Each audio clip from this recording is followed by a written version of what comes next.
òsùnkún ànábì, bàbá ànábì òsùnkún ànábì. Àdánwò ni kó fi sunkún ọmọ kì í ṣu ọmọ kó jìnnà fún ìjẹ. Ìyá ànábì òsùnkún ànábì. Subhana man amuhu ajibun, subhana man shanuhu garibu, subhana man liwara qaribu, subhana man lidua mujibu. Ilahi bimuhidini maulana yati, tafaddalu alaina birida wal karamati. بأمة الشيخ عبد القادر الجيلاني الذي له رتبة تعلو على كل رتبة. Assalamu alaikum wa rahmatullahi wa barakatuh. Orúkọ mi ni Moshood Owonigogo. Mo jẹ́ adarí eré ojú àwòrán amóhùnmáwòrán àti orí ìtàgé. Mo wá sí ìbàyí lẹ́ni láti wá ṣe àjọyọ̀ pẹ̀lú ọmọ ìyá wa tí ó ń ṣe launching orin ẹ̀ eléyìí tó jẹ́ igi àkọ́kọ́ ṣẹ̀ ní abẹ́ Simple for Real Entertainment eléyìí tó jẹ́ ọ̀rẹ́ wa láti wá bá wọn ṣe àjọyọ̀ kí abóníreyọ̀ kiri tiwa náà lè tẹ̀ wá ní ọwọ́. Abal qalbu illa ayakuna mutayyaman, Khalifa garami binabiyyi muhayyaman, abitu bilayli timmisharana murshida li zikri allazi qad taba badu amadama. Orúkọ mi ni Mrs. Riskat Jamiu. Inú mi dùn torí pé kí ni ọmọ tí wọ́n bá ti lè rò pé kò lè ṣe oríire tó bá wá ṣe oríire yẹn inú èèyàn máa dùn ni. Inú mi dùn mo gbàdúrà pé Ọlọ́run ní jẹ́ kó ṣe àṣesì kó máa àṣeyọrí ló máa ṣe. Ipò tí bàbá ẹ̀ ò lè dé torí pé olórin ni bàbá ẹ̀ náà, ipò tí bàbá ẹ̀ ò lè dé ọ̀nà àjẹ́ kó lè dé bẹ́ẹ̀ lágbára Ọlọ́run, ọ̀nà àtìlẹ́yìn kò ní ṣàṣetì àṣeyọrí ló máa ṣe. Ọlá ìyá ẹ̀ náà torí ìyá ẹ̀ náà da èèyàn gidi ni ìyá ẹ̀. Ẹ wò mí tiẹ̀ torí tí bá ní kí n máa sọ̀rọ̀ mọ́ ọlọ́mọ yẹ kí yàn sì sọ ọ̀nà àjẹ́ kó ṣàṣeyọrí kò ní ṣàṣetì lágbára Ọlọ́run. Assalamu alaikum wa rahmatullahi wa barakatuh. Orúkọ mi ni Ajia Kausar Abdulsalam Asabi aka Wumukosida. Orúkọ tèmi ni Azakiru Shamsidin Mẹ́tẹ̀ṣà. Mo wá bí láti wá bá wọn yọ̀ nítorí pé eléyìí náà ni àkọ́kọ́ tó kọ́kọ́ máa jáde láti ọ̀dọ̀ Simple for Real Entertainment. Àwa náà wá láti wá perform. Ọlọ́run irú oríire báyìí Ọlọ́run má ṣe láì pín káyé gbogbo wa pátá. Àmín. Orúkọ mi ni Ganiat Yekin. Orúkọ mi ni Alhaja Khadijat Adeyemi. Orúkọ mi ni Alhaji Abdulaziz Mikael. Orúkọ mi ni Ramat Abdulfatai Labaika. Orúkọ mi ni Rashidat Giwa. Kó túbọ̀ tún tẹ̀síwájú nínú ẹ̀. Ọlọ́run á fún ní agbára àti lọ síwájú láti ṣe. Kọ́lọ́run kó bá mi ṣàánú ẹ̀. Kọ́lọ́run kó bá mi gbéga. Kó tó àwọn tíwájú kó jù wọ́n lọ. Káwọn tíwájú náà má relẹ̀ o. Àlùbáríkà náà bí mọ́ mu. Kéré ni kọ́nà bá mi dá lágbá o. So lágbára Ọlọ́run òun náà tó àwọn tó jẹ́ pé wọ́n wà níwájú á jù wọ́n lọ lágbára Ọlọ́run. Ọmọ wa bẹ lọ́run fún kọ́lọ́run túbọ̀ bá mi dá lágbà kó ju tàwọn ará wájú lọ kóun náà kó ṣàṣeyọrí lórí gbogbo nǹkan tó dáwọ́lé. Bó ti ṣe tàwọn tó kù láṣeyọrí tó gbé wọn sókè kó wá ṣe tiẹ̀ náà bẹ̀ lágbára Ọlọ́run. Mo wá síbí nítorí ìkànnù àwọn ọmọ mi tí à ń kó kíṣẹ́ tiẹ̀ jáde lénìí fún iṣẹ́ tí Ọlọ́run ní kí ó mọ̀ ṣe tí àdẹ̀rẹ́ àwọn tó fẹ́ bá wa ràn lọ́wọ́ láti kó iṣẹ́ náà jáde n tó gbé mi wá síbí lénìí nìyẹn. Ọmọ tí ó ń ṣe ìkójáde kíṣẹ́ tiẹ̀ lénìí jẹ́ ìkànnù àwọn ọmọ mi ní gbogbo ọ̀nà torí ọmọ wa ní Dáwátùlẹ̀ Ákì àwa la tọ́, ọmọ wa ní ọ̀dọ̀ àfáàǹbí àwa náà la tọ́, ní gbogbo ọ̀nà ló fi jẹ́ ọmọ fún mi pátápátá. Kausar ọmọ mi ni, so ó jẹ́ nǹkan pàtàkì tó jẹ́ kí n torí ẹ̀ wá síbí lénìí.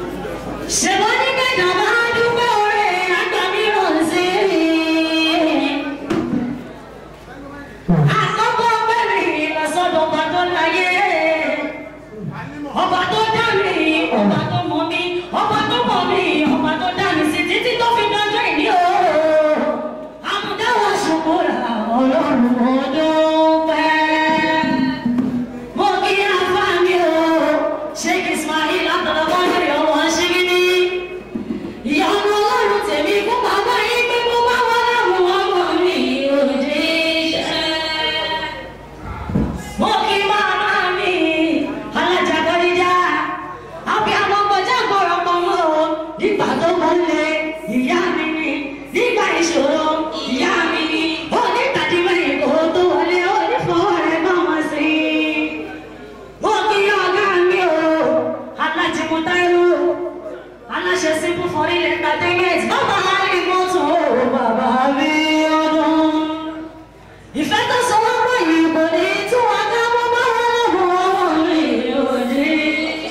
Rahmatulahi wa barakatuh.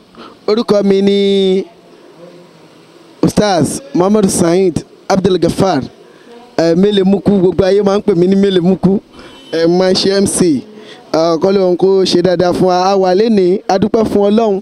Ọba tí ó ṣe ìrọ̀rùn fún wa tó dẹ̀ fún wa ní àǹfààní láti wà ní Semporio lénìí tí à ń bá wọn lọ́ǹchì késẹ̀tì Alhaja wa Kausar Abdulsalam kí Olúwa kó bá wa fòrè sí bó ti ẹ̀já sí pé ní alákọ̀ọ́kọ́ lélẹ́yìí ṣùgbọ́n Ọlọ́run ọba tí ó ní ọlá á bá wa ṣe ní àkọ́tún oore fún wọn á dẹ̀ bá wa fi oore alálùbáríkà sí. Simbiya to Allah Pini. I'm here to present my music which title Wabin Light Taufik. Also Moboni Reyo Alhaja Kausar Abdulsalam Ashabi.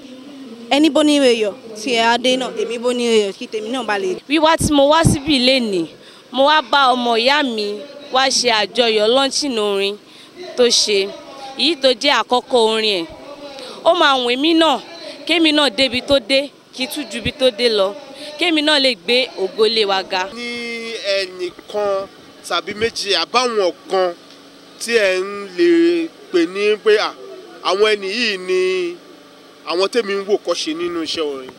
Mo rí Rukayat Gawat láti fi ṣe àwòkọ́ṣe rere mo dẹ̀ ní Ọmọ́táyé bí láti fi ṣe àwòkọ́ṣe rere pé ẹni tí mo wò kọ́ṣe rere pẹ̀lú Sauty Arẹwà. Ìmọ̀ mi fún ni pé àkọ́kọ́ náà kó ṣe jẹ́jẹ́ àwọn tó bá níwájú kó pọ́n wọn lé. Secondly kó má ṣe nǹkan tí tó máa lòdì sí òfin Ọlọ́run kó para ẹ̀ mọ́ gan kó má nǹkan tọ́lọ́run ò bá fẹ́ kó má ṣe òun náà lọ́lé kéwú ó ń gbọ́ gbogbo wá sí oríṣiríṣi kó ṣàkó ẹ̀ ní ìjánu ṣá kó bẹ̀rẹ̀ Ọlọ́run tó bá ti bẹ̀rẹ̀ Ọlọ́run tí ò bá wọn kẹ́gbẹ́kẹ́gbẹ́ then kó má fi orin tí Ọlọ́run ò fẹ́ kó má fi sínú Islam orin zikiri ni kó jẹ́ kó pọ̀ jù nínú nǹkan kó máa ṣe ti Ọlọ́run àbípọ́ lọ́wọ́ máa gbé òun ga. ẹni tí a ti ń kọ láti ilé náà la máa ní fún un torí pé ẹ̀kọ́ ta kọ láti ilẹ̀ ni pé gbogbo tó bá fẹ́ dókè á wo àwọn tó wà níwájú á dẹ̀ tẹ̀lé ìnáwó táwọn tó wà níwájú ń tọ̀ ẹni tó bá rí èèyàn tó wà níwájú tó dẹ̀ fẹ́ dàbí ó ń tọ̀ ọ̀hún kó dìde kó rìn bí ẹnìyẹn ṣe ń rìn so láti kékeré ẹ̀ láti ń tọ́ pé ọmọ tó bá fẹ́ dé èèyàn á wo àwọn tó jẹ́ èèyàn níwájú ẹ̀ ó dẹ̀ gbọ́dọ̀ máa wù tẹ̀lé wà tó ń wù nínú orin tó ń kọ lé ní ìsìn èèyàn pọ̀ níwájú tó ti kọ́ látòrí Alhaji Sodiq lọ àǹkó ó dẹ̀ ti wo ìgbésí ayé wọn ó mọ tẹni tó yẹ kóun tẹ̀ lónìí ọmọ báyìí kóun sì máa ṣe life pẹ̀lú wọn tó bá fẹ́ live very long tó fẹ́ live a reasonable life ó mọ̀ pé dandan ni kóun tẹ̀lé ìlànà tá a kọ gẹ́gẹ́ bí òbí àti ìlànà tí àwọn tó ń kọrin tí àwọn náà rìn tí àwọn náà fi soríire ohun tá à ń kọ ta expect máa ṣe náà nìyẹn a dẹ̀ gbàgbọ́ pé pẹ̀lú ògo Ọlọ́run nígbà tá a ti ń tọ́ bọ̀ kò disappoint wa tó eléyìí náà á jẹ́ bẹ̀rẹ̀ oore fún un tí ó dẹ̀ máa bá lọ síwájú bẹ́ẹ̀.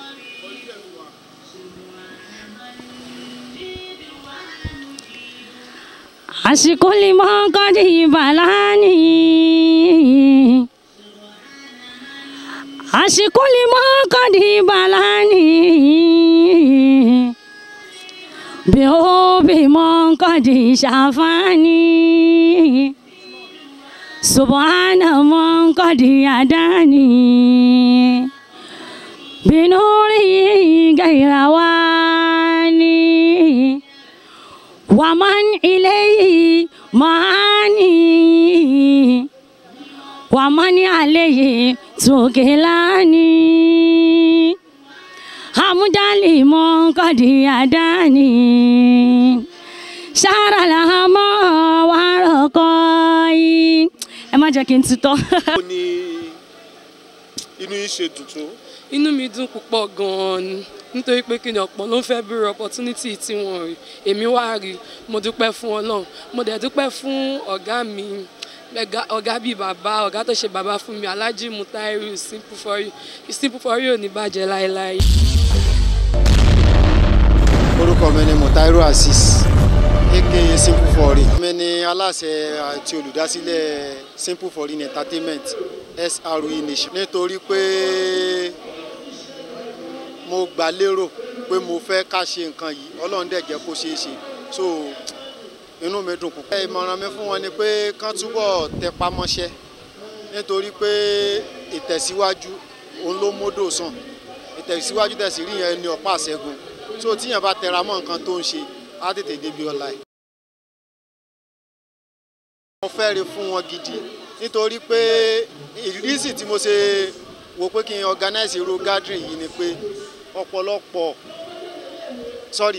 àwọn àgbàlagbà wọ́n ní ọwọ́ tó dilẹ̀ èṣù rán níṣẹ́ so mo wá jókòó pé tí a bá rírú àwọn ọmọ tí wọ́n ní tálẹ́ǹtì ní àdúgbò a ní kankan láti ṣe fún wọn rísì nìyẹn tí mo ṣe kó gbogbo wọn pé láti ọ̀dọ̀ tèmi èmi á gbìyànjú tí Ọlọ́run bá rán mi láti lè mú wọn tẹ̀síwájú. èrò wọn gbà wá fún wa ni pé kí Ọlọ́run ṣe é ní ògo nígbà láti rí àwọn tó wà níwájú tàbí nígbà tó fẹ́ ṣe nìyẹn definitely a fi ọlá sí ìrọ́bí bẹ Ọlọ́run fún nítorí pé bàbá ẹ̀ nìyẹn ọ̀húndà sí ìrọ́bí làwa wà bàbá lówóró kí Ọlọ́run bá wa ṣàlékún kí àti ìgẹ̀ fún wọn so ọmọ náà ibẹ̀ ló wà kò dẹ̀ wọ kò rọrùn kọ́mọ jáde níbẹ̀ kọ́ máa sórí rẹ̀ torí pé ó mọ̀ pé mo gbọ́dọ̀ ṣe mistake tó bá dẹ̀ ń tẹ̀lé náà tó wà fílẹ̀ dandan ní kò sórí rẹ̀ afẹ́ kó déèyàn ńlá tí ayé ó mọ̀ tí wọ́n dẹ̀ mọ̀ sí dáadáa tí àwa ni wọ́n máa dúpẹ́ lọ́wọ́ Ọlọ́run pé arọ́mọtọ́. mi dùn púpọ̀ gidigidi gan lẹ́nu àti pé àkọ́kọ́ pẹ́ mi lọ fún ọba tó dá mi ipò tí ẹ̀ jẹ́ kí n wà níbí lónìí alihamudulilayi rabbil alamin Ọlọ́run mo dúpẹ́ lọ́wọ́ ẹ̀ ọpẹ́ mi pàtàkì tí wọ́n lọ sọ́dọ̀ ọ̀gá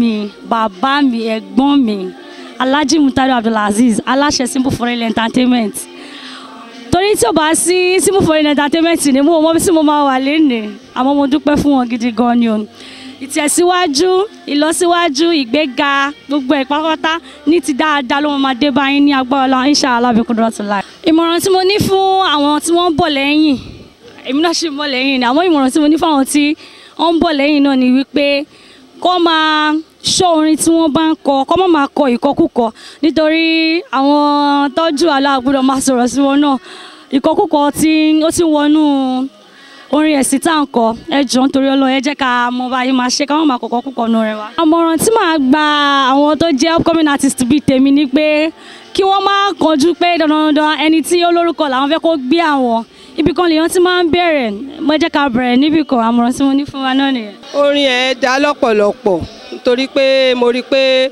ó jẹ́ ọmọ tó bẹ̀rẹ̀ láti ibi tó dáa tí ó dẹ̀ ní support àwọn èèyàn so òun díẹ̀ lèmi náà ṣe wá pé kò ń ṣe ibi tí ò yẹ kí n má délé ni. ẹ̀yin èèyàn mi ní ilé òun náà láti ń gbọ́ ní àti ẹ̀kan tí àwọn èèyàn wa ní oríṣiríṣi sọ ní ọ̀tún lósì gẹ́gẹ́ bí èròǹgbà wọn fún alájà wa Kausara lórí àwo rẹ̀ léyìí tí ó pe àkọlé ẹ̀ ní èmi ń dúpẹ́ ìwọ ń kọ́ ṣé wọ́n ń dúpẹ́ torí pé èmi ń dúpẹ́ o wọ́n ní àwọn Yorùbá bọ̀ wọ́n sọ wípé ẹni tá a bá ṣe lóore tí ò bá dúpẹ́ ó dà gẹ́gẹ́ bí ọlọ́ṣà nígbà tó kó ẹrù ẹni lọ ni èmi ń dúpẹ́ tèmi o ìwọ náà ń kọ́ ṣé ò ń dúpẹ́ tiẹ̀. Abdulkadir Singini Chief Imam Federal Court Ìkòyí Oyin Drive mo dẹ̀ tún jẹ́ olùdásílẹ̀ ilé ẹ̀kọ́ Mawudu Adabi Islami nílùú Atẹ́gùn ní Mùsùlùmí báyìí náà ohun tí a ṣe lé nìyí ó jẹ́ nǹkan tí ó dára púpọ̀ tí àwọn ọ̀dọ́ tó ń bọ̀ àǹfààní ńláńlá méjì ló wà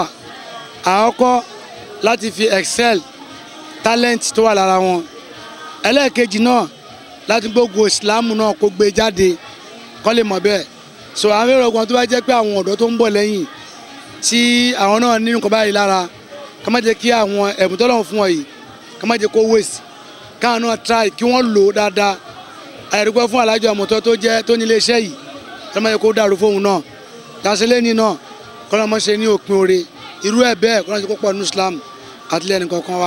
eléyìí tó já sí pé ní ìgbìyànjú náà ni oníkálukú á máa ìgbìyànjú wa òun náà ni ó gbé wa débi gíga ọpẹ́ tí wọ́n dẹ̀ ní ká máa à ń dúpẹ́ náà Ọlọ́run nífẹ̀ẹ́ ọpẹ́ púpọ̀ torí pé ní anabuwa Muhammad ó ní ashukuru keidun li neema wajasibun lima báwùndà anabi jẹ́ oyé wa pé ní béèyàn bá ti ń dúpẹ́ ọpẹ́ dúdú èèkànkan ni téèyàn fi ń kan oore tó wà lọ́wọ́ ẹ̀ téèyàn fi máa kàn mọ́lẹ̀ bákan náà ọpẹ́ dúdú ó jẹ́ kó yé wa pé gọ̀gọ̀ kan ni téèyàn fi máa fa oore tí ó wà lọ́nà jíjìn téèyàn fi máa fa súnmọ́ rẹ ni. auzubillahi minash shaitani rajim bismillahir rahmanir rahim. àdúpẹ́ fọlọ́run orúkọ mi ni Alfa Tawhid tí ó jẹ́ ọ̀kan lára àwọn ìjọ prayer warrior tí alájà Kausara ti jáde àti Simple for Real tó jẹ́ ìjọba fún gbogbo iléeṣẹ́ yìí àdúpẹ́ yìí pé alájà Kausara jẹ́ èèyàn tí Ọlọ́run ní kọ́lé ti ara wa jáde àmọ́ fún ìdí èyí ọ̀pọ̀lọpọ̀ ohun tó jẹ́ sísí bíi tiwọn wọ́n mọ̀ yìí pé èèyàn ṣì wà ọ̀nà sì wà ààyè sì wà nínú ẹ̀sìn Islam tí a lè gbọ́ná gbà.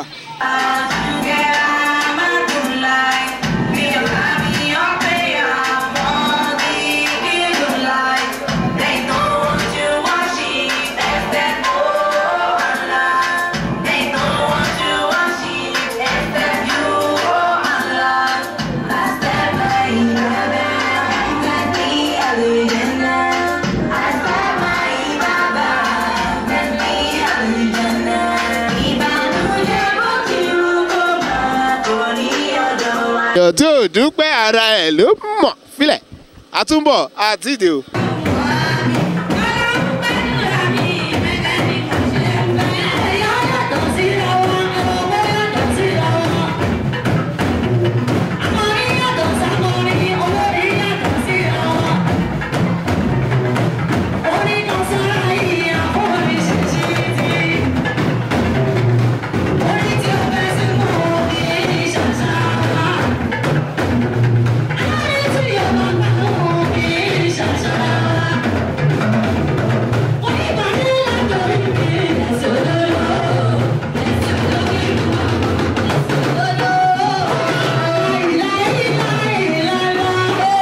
ìmọ̀ràn tí mo ní fún ni pé kó túbọ̀ tẹpá mọ́ nǹkan tó ń ṣe Ọlọ́run á dẹ̀ máa gbéga gbogbo ìgbìyànjú ẹ̀ Ọlọ́run á ṣe àmì sí láṣẹ Ọlọ́run ọba. Allahumma salli ala Sayyidina Muhammad wàlá Ali wa sahbi international Muhammad. Orúkọ mi ni Maimunat Abdulateef Àjọkẹ́ Adé Ìfọ̀kànbalẹ̀. Mo wá sí ibà ilé ni láti wá ṣe àjọyọ̀ pẹ̀lú Ajia Kausarat Alashabi Abdulsalam. Mo dẹ̀ wish wọn ní nǹkan rere ní ọjọ́ iwájú. Mo wish wọn ní nǹkan gidi lọ́jọ́ iwájú. Kó di ọmọ àpéjọ wò ní dáadáa tí kì í ṣe títí aburú. Láti sọ sí òkè ṣe ìdájọ́ òkè dẹ̀ ṣe ìran tó máa ń wá láàrin òun sáàrọ̀. You can now look at the way you have been practicing. Owó tí practice orin, owó tí sáìsì, owó tí dáàmù. Wọ́n á dá ilé ìyọ̀mọ̀ pé ọyẹ kó tó dùn báyìí lọ. Báyìí lẹ́kọ̀ọ́ dùn. First step ó ṣe máa ń lélẹ̀. Àwọn Saoty, àwọn Pasuma ẹgbẹ́ ìbẹ̀rẹ̀ orin lélẹ̀. Ilé ló lè ti wáyé. Pápá tó lè ti rí ilé tó fẹ́lẹ́ pé fẹ́lẹ́ ló máa kọ́ bẹ́ẹ̀ náà. Wọ́n á ra gbolo, wọ́n á lu gbogbo ẹ̀, má ṣe gbogbo ẹ̀. Lẹ́yìn kan, bóyá 20 years ló tẹ̀kẹ̀ ọ, bóyá 30 years ló tẹ̀kẹ̀ ọ, kó tó dà tó dà. Saheed Òṣùpá èmi ò ní kọ́ orin ní táìmù ẹ̀. Bẹ́ẹ̀ ni mo ní pé ẹgbẹ́ láìkí Saheed Òṣùpá jù òun ni promoter ẹ̀. Tọ́ nínú orin rẹ̀ kan ó náà mọ iye orin táwọn ti kọ táwọn ti ẹ̀ láwọn yẹn káwọn tó sẹ́ àyẹ̀mọ́ iye táwọn ti lù táwọn èèyàn ti ẹ̀rẹ́ nìkan báwọn jó àṣé ayé padà bọ̀ wá sí dúró sọ́dọ̀ tàwọn náà. Tí ẹ bá wo bí bánà tó wà ń bíbà àwọn tán jẹ́ hip hop wà nù wọn tó yẹ pé wọ́n ọkùnrin tó ń kọ hip hop wà obìnrin tó ń kọ hip hop wà wọ́n pọ̀ bẹ́ẹ̀ bẹ́ẹ̀ lóríṣiríṣi. lẹ́yìn tí wọ́n ṣe lẹ́nu wọ́n pè ní èmi ń dúpẹ́ pé ayọ̀ ní tán lé gbogbo wa fún ìdí èyí tó bá ti jáde kẹ́ ìbọ̀dẹ̀ bá wa rà wọ́n á gbádùn ẹ̀. Ajia wa Kausar Ọlọ́run ní ṣe láṣẹ mọ́ Ọlọ́run wa bá wa fàlùbáríkà sí àwọlé gbogbo àwọn àgbàlagbà táwọn náà ti bá wa ṣàdúrà lórí kínní tí wọ́n dẹ̀ ní yóò rí bẹ́ẹ̀ ó máa ṣe bẹ́ẹ̀ Ajia wa Kausar òkè ní òkè lẹ́ máa lọ Ọlọ́run ní jẹ́ kẹ́ wálẹ̀ láéláé sí iléeṣẹ́ Simple for Real Entertainment Ọlọ́run ní jẹ́ kó bàjẹ́ Ọlọ́run jẹ́ ká máa lọ sókè sí ni ọlá títóbi Al-Qur'an lọ́dọ̀ Ọlọ́run gbogbo àwa náà ta wá ní ọ̀nà jíjìn àti nítòsí Olúwa ṣàánú fún wa á gbàdúrà wa ìbànújẹ́ òní bá wa náà oore tó pọ̀ Ọlọ́run wọn máa ṣe fún wa ọ̀làlá haúlà wala quwwata illa billahi al-aliyyil azim. Mo dúpẹ́ lọ́wọ́ gbogbo àwọn olólùfẹ́ mi àwọn tó ń fẹ́ ti tèmi Ajia Kausarat tí wọ́n wá bá mi ṣàjọyọ̀ mi lénìí ẹ dúpẹ́ mo dúpẹ́ gidigidi gan ni o ẹ ṣé gan ni o. bá náà bí ká ọbẹ̀lẹ̀ sáà tí a mọ̀ yá sí fún. Wasalaamu alaikum wa rahmatulahi wa barakatuh.